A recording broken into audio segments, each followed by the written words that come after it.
En un pueblo cerca del Cabo Canaveral vivía un perro muy especial llamado Cosmo. Él era un perro beige, con una capa roja ondeando al viento y unos zapatos rojos relucientes que le conferían un aire único. Lo más extraordinario de Cosmo no era su apariencia, sino su valentía y su amor por la aventura. Una noche, mientras Cosmo observaba el cielo estrellado desde su patio trasero, notó algo extraño. Un par de luces parpadeantes se movían rápidamente hacia la luna.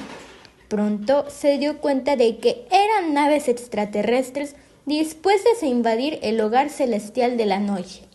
Sin dudarlo ni un instante, Cosmo sabía que debía de hacer algo para detener esta invasión y proteger a la luna, ya que Cosmo era la inspiración de muchos y el faro de los soñadores.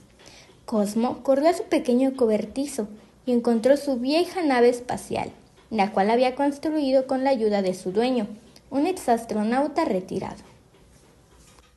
Con su capa roja flameando detrás de él, Cosmo se lanzó al espacio en su nave, dispuesto a enfrentar a los invasores extraterrestres.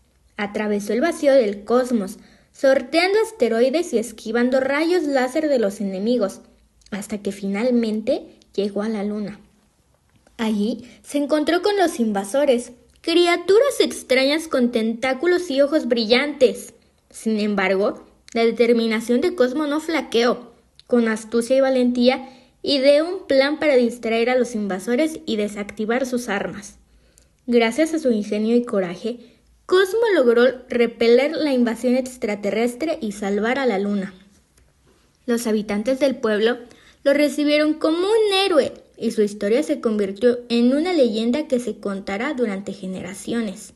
Desde entonces, Cosmo continuó explorando el espacio, protegiendo a aquellos que necesitan ayuda y recordando que siempre, incluso el más pequeño y humilde de los seres, puede lograr grandes hazañas cuando se enfrenta al peligro con valentía y determinación.